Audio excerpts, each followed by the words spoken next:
So now that we have done the ECG changes produced by the left and the right atrial enlargement, it's time to do the ventricular hypertrophy. Now starting off with the left ventricular hypertrophy, it's a really important topic, and the reason for that being is that it's a very common thing that you will notice in your daily practice. So before going into greater details, I would just like to tell you that the left ventricular hypertrophy is having several criteria. And one very important reason of this is because the ECG is not that sensitive enough in diagnosing left ventricular hypertrophy. Therefore, we are having a number of criteria. But it is really specific. That means if you are having any of the criteria that I'm going to talk about, then it's likely that the patient is having left ventricular hypertrophy. But it's not that sensitive. That by that I mean to say that not everybody who will be having left ventricular hypertrophy will be detected on ECG. Now, before we directly go on to the criteria, I would just like to discuss few concepts which will make your understanding of the criteria a lot more easier. Because if you look at the criteria initially, it's going to be really confusing, and it's going to seem something really out of this world. So first of all, we'll be doing certain concepts and try to understand what are the changes that happen in the heart when the left ventricle is enlarged. Okay.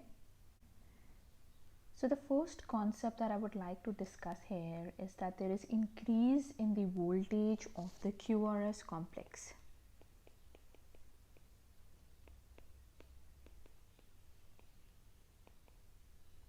Okay, so there is going to be increased in the amplitude of the QRS complex waves in the ECG.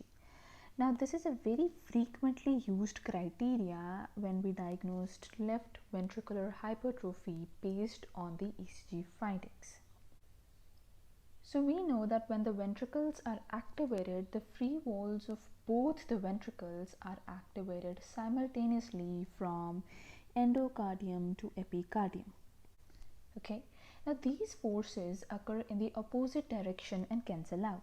So you have the right ventricle here, you have the left ventricle here. So the majority of the forces are going to cancel out since they will be in the opposite direction.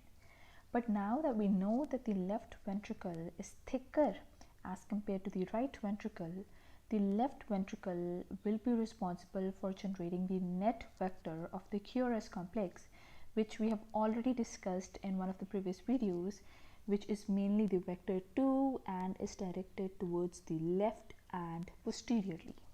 So this vector 2 corresponds to the main axis of the QRS complex and is oriented to the left and posteriorly. Now another thing that you notice is that if we place the leads V1 and V2 here, which are normally on the right side, and V5 and V6 here, and try to look for the morphology of the QRS complex, you will see that in the leads V5 and V6 you will have tall R waves, and in the leads V1 and V2 you will have deep S waves. Now we know that the R wave here denotes the activation of the major part of the ventricle,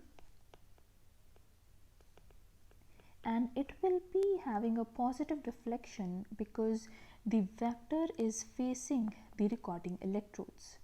So the concept still stays the same, that when the positive side of the vector faces the recording electrode will have a positive deflection, and that is what is happening here. Now this vector is having a positive head because why? We are talking about the wave of depolarization which is spreading from right to left. Therefore, the head of the vector is positive and the positive side of the vector is facing the recording electrodes. Therefore, the deflection is going to be positive, and we have tall R waves in leads V5 and V6. But it's going to be exactly opposite in the leads V1 and V2 because they are oriented in the opposite direction of V5 and V6. Therefore, you will have a negative deflection and it will constitute the S waves.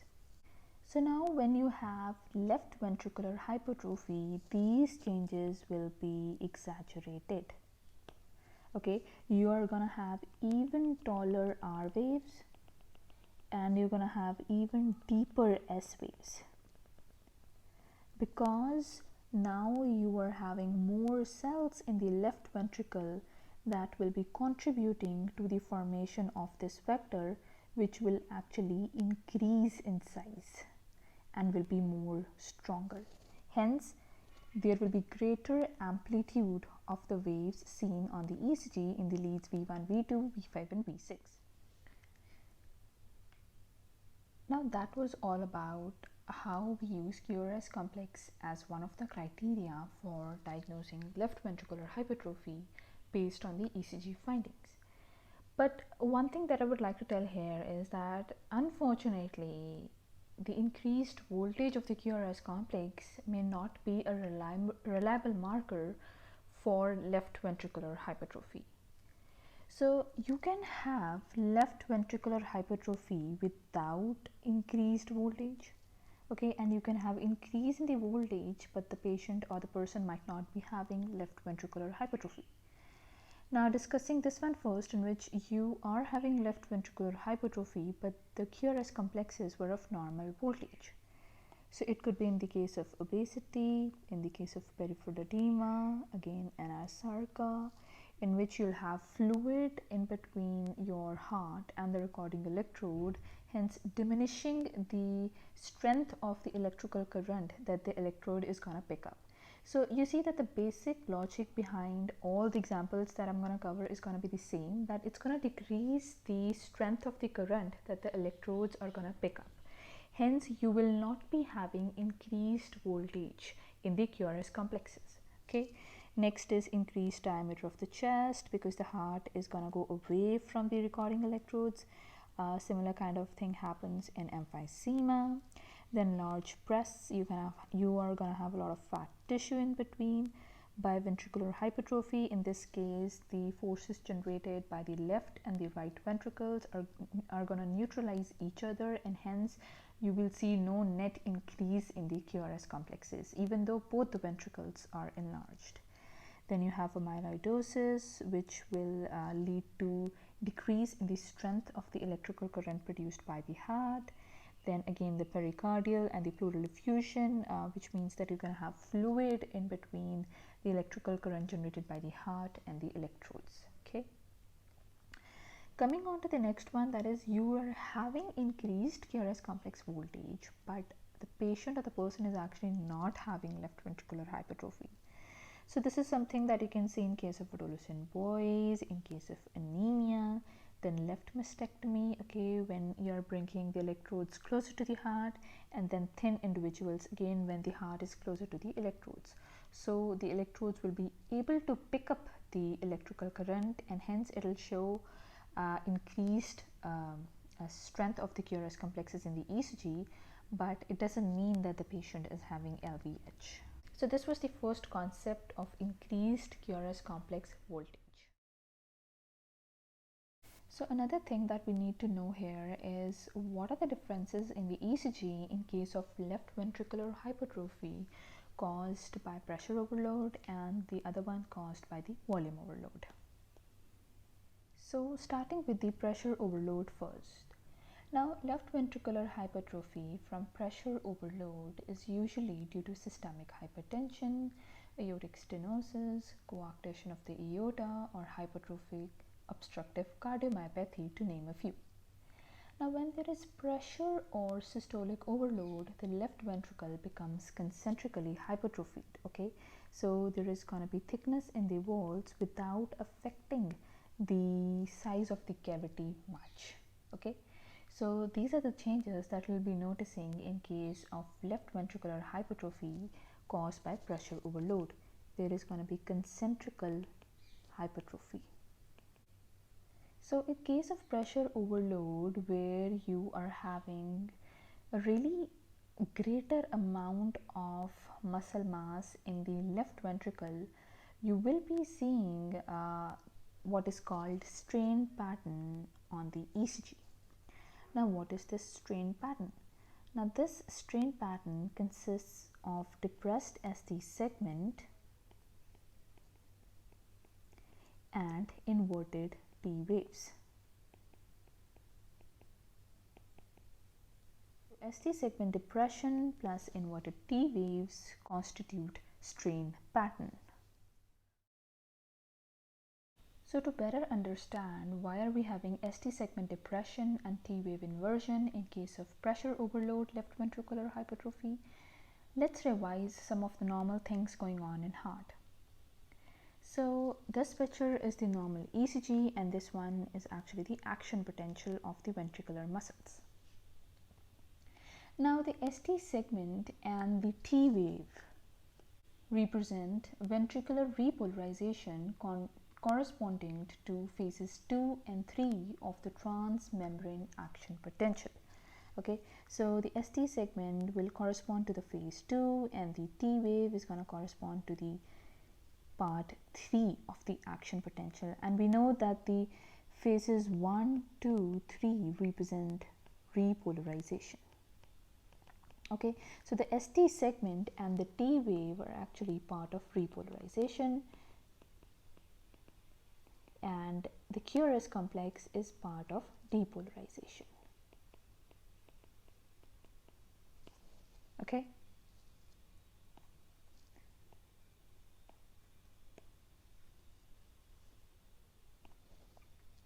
So now that we know that the ST segment and T wave represent repolarization and correspond to the phases 2 and 3 of the action potential, we need to know that why is it that we are having an isoelectric deflection in case of ST segment.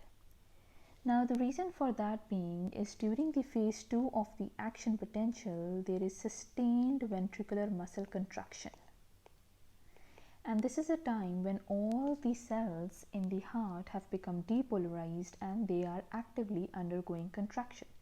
Since they are already depolarized and the repolarization has not started yet, there is no flow of current and hence the electrodes are not recording any electrical activity. Therefore, the deflection in the ECG will be zero, that is, it's going to have an isoelectric line. But this T wave is actually representing the active repolarization that is happening during this time when the T wave is formed, which is the phase 3 of the action potential duration. There is gonna be generation of electrical current from epicardium to endocardium, which is something that we have discussed in a lot of detail in one of the previous videos, in which I have basically told that in case of the ventricles, the depolarization is from endocardium to epicardium, but the repolarization is going to be from the epicardium to endocardium. And this does not follow the rule that the cells which are first to depolarize are going to be the first to repolarize. So that being said, in summary, the ST segment will be isoelectric, whereas the T wave represents a positive deflection. Okay, and the reason for positive deflection for T wave is that the repolarization happens from epicardium to endocardium. Now let's try to understand it in a better way. Now the reason that we have ST depression is that when there is left ventricular hypertrophy, the ventricular activation is prolonged because now the impulse is having a greater distance to travel. Okay, therefore the depolarization is prolonged. So the repolarization begins in some areas of the ventricle even before the whole myocardium is completely depolarized. Since the depolarization is still going on and the repolarization has started, the recording electrodes will be able to record some amount of current and hence they will record it in the form of ST depression. So in a normal ECG, during the period of ST segment, there is no net current flowing in the heart. But when there is left ventricular hypertrophy, there is increase in the muscle mass and hence the activation is going to take longer. And during that time, the repolarization is going to start. The repolarization will not be waiting for the entire ventricle to be depolarized, but it will start early on. Therefore, electrical current will be recorded by the electrodes. Okay.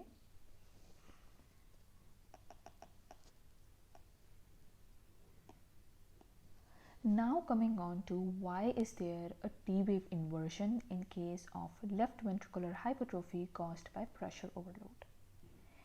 Now you need to know that in general the activation of the ventricle occurs from the endocardium to the epicardium, okay, and the repolarization will be happening from epicardium to endocardium. So since the wave of depolarization will be flowing this way, the vector produced will look this way, okay, and since the wave of repolarization will be flowing this way, the vector will look somewhat like this. Now you see that the positive charge of this vector in case of depolarization will be facing the recording electrode, therefore the reflection is going to be positive in the form of QRS complex. And when we talk about repolarization, even in case of repolarization, the positive side of the vector is facing the recording electrodes, therefore the T wave is going to be positive. So this is the reason why we are having the QRS complex and the T waves in a similar direction on the ECG leads. This is an example of the waves that you will be able to see in leads like V5 and V6, which we normally keep on the left side of the chest. But in case of left ventricular hypertrophy, there is going to be a major change in the direction of repolarization. Since we know that the T wave is inverted, therefore that means that the wave of repolarization will be flowing from endocardium to epicardium, just like the wave of repolarization. So the prolonged activation time of this thickened ventricle will allow the endocardium to recover earlier, even before the whole thickness of the myocardium is completely depolarized. So the wave of depolarization has not reached to this point, but the repolarization will start from the endocardium because the epicardial cells have not yet depolarized and the endocardium cells have got enough time to recover. Therefore the wave of repolarization will also flow from endo to epi. Therefore the deflection in the ECG will be negative. Okay. So I hope the logic behind the ST segment depression and T wave inversion is clear now. And this ST segment depression and inverted T waves constitute strain pattern. This strain pattern is also thought to be caused due to the ischemic myocardium, that is because of the thickened myocardium. Okay. Now, in which leads will you be able to see this strain pattern? So you have to look for leads V5 and V6, okay, because these are the leads closest to the left ventricle and in the direction of the flow of current of the major vector of the left ventricle. Okay, now if you see these leads V5 and V6, you can see that there is a slurred ST segment and then you have T wave inversion. Again, you've depressed ST segment and inverted T waves. So now coming on to the left ventricular hypertrophy caused by volume overload. So this type of left ventricular hypertrophy is due to increased volume of the left ventricle, as would occur when there is mitral regurgitation, aortic regurgitation, ventricular septal defect, peripheral arteriovenous shunts, anemia, thyrotoxicosis, to name a few. Now when there is volume or diastolic overload, the left ventricles become eccentrically hypertrophied.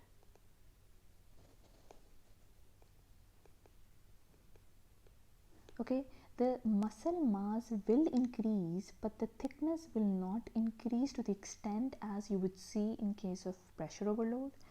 Also, there will be increase in this cavity size. So the changes in the ECG that you will see are gonna be tall R waves. Okay, so you can see here tall R waves, right? Then you'll see upright tall T waves. Okay, upright tall T waves, and then you'll also see deep Q waves. So now to make things more clear, I want you to have a look at this diagram. So in case of eccentric hypertrophy, in case of volume overload, you will see that there will be increase in the size of the ventricular cavity, okay, and at the same time there will be increase in the muscle mass, but in an eccentric fashion, okay. It's not going to be in the form of concentric hypertrophy where the thickness is going to drastically increase. Now here, because you will be having eccentric hypertrophy, the T waves in the ECG will still be upright. That is, the repolarization will still be happening from epicardium to endocardium and not from endo to epi, because the thickness have not increased to an extent that the repolarization is going to start from the endocardial cells. It still starts from the epicardial cells, okay, but you'll be having taller T waves because now the muscle mass has increased and the current flowing during repolarization will be more than that when there is no ventricular hypertrophy. Therefore, you will have upright T waves, but at the same time they will be taller. So the changes in the ECG that you will be noting will be tall R waves, okay, then you will see upright tall T waves, and then prominent Q waves. So these are also the changes that will be best seen in V5 and V6, just like we were able to see the strain pattern in V5, V6. So whenever you are trying to look for ventricular hypertrophy, do not forget to see these changes in the leads V5 and V6. I hope I was able to make this concept clear. Now we will be doing the concept of ventricular activation time and the intrinsicoid deflection.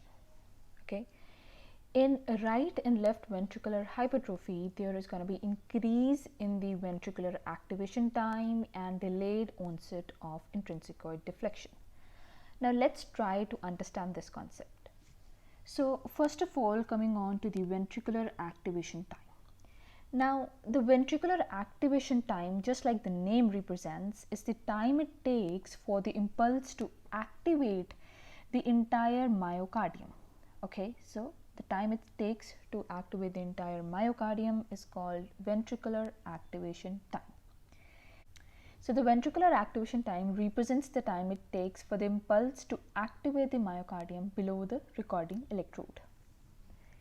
Now the thicker the myocardium, okay, the longer it takes for the electrical impulse to travel from endocardium to the epicardium. Now this is measured from the onset of the QRS complex, okay, to the top of the R wave. Can you see this? So from onset of the QRS complex to the top of the R wave represents ventricular activation time. The electrodes overlying the left ventricle, okay, now the electrodes that overlie the left ventricle, which are generally V5 and V6, these are the electrodes in which we have to look for the prolongation of the ventricular activation time, which is going to record a time of more than 0.05 seconds. By this I mean to say that the start of the QRS complex to the peak of the R wave will have a duration of more than 0.05 seconds. A normal heart where the myocardium is not that thickened, the duration is smaller because it's going to take lesser time to activate the entire myocardium, whereas in case of hypertrophy it's going to take more time to activate the entire length of the myocardium and hit the electrode. So intrinsicoid deflection is related to the ventricular activation time. The peak of the R wave represents the onset of intrinsicoid deflection. Now what is the intrinsicoid deflection? The intrinsicoid deflection represents the moment in time that the impulse has reached the epicardium, okay, the impulse has reached the epicardium at this point and is represented as the downward deflection of the R wave towards the baseline. So this portion is called intrinsicoid deflection. That is the downward deflection of the R wave towards the baseline. Now we know that in left ventricular hypertrophy there there is increase in the ventricular activation time. Therefore, the onset of the intrinsicoid deflection will also be delayed. So the onset of the intrinsicoid deflection signals that the whole myocardium below the recording electrode has been fully activated. That means it's completely depolarized and there is no more cells to be activated. Therefore, the current falls towards the baseline.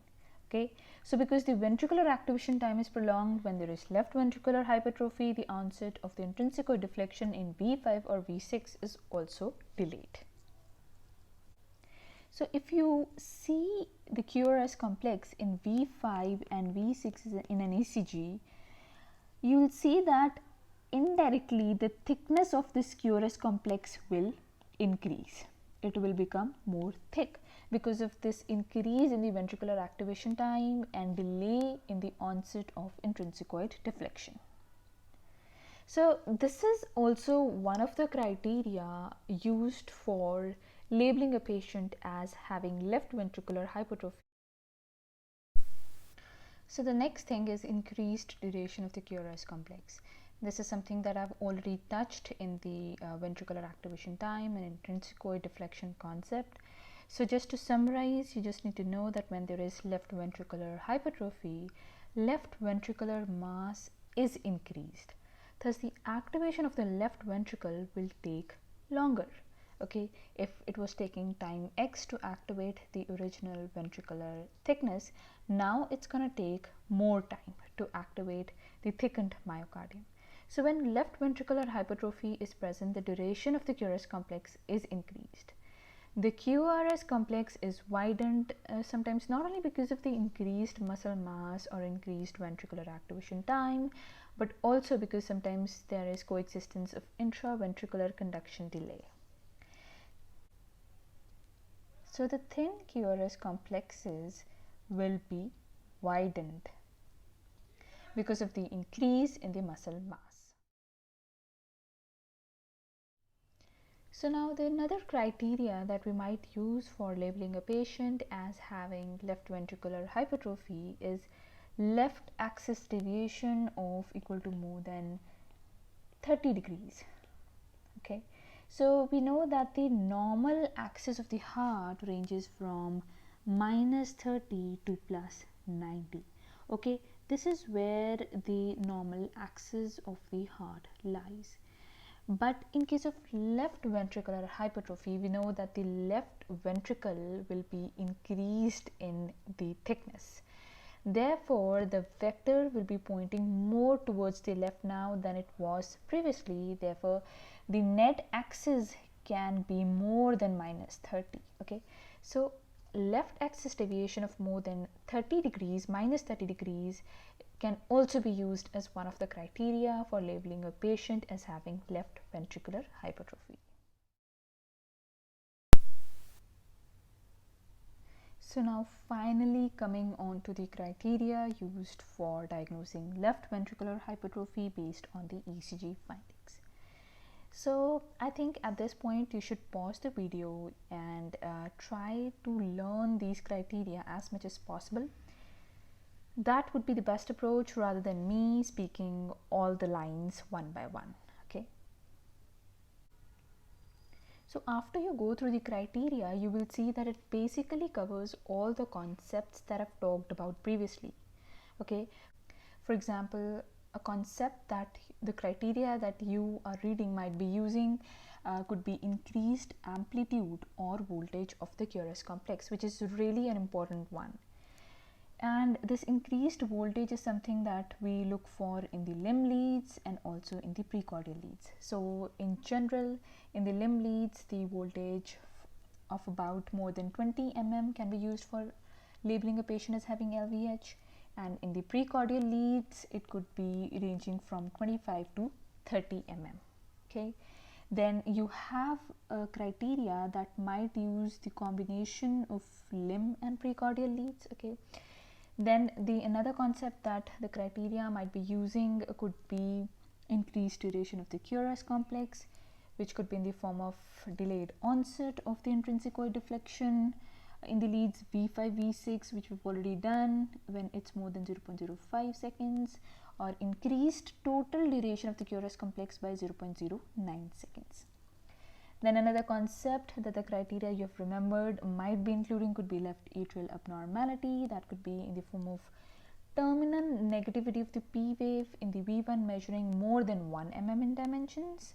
Okay, this is something that you can see in greater detail in the left atrial enlargement video, in which I've talked about the ECG changes in the P wave morphology in case of left atrial enlargement. Okay.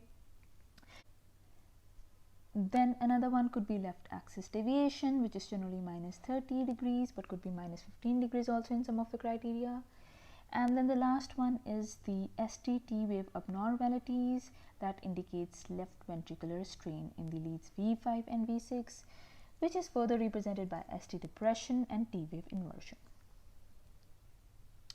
So in summary, I would say that if you know the concepts behind the changes in the ECG which happen in left ventricular hypertrophy, remembering the criteria is not that difficult.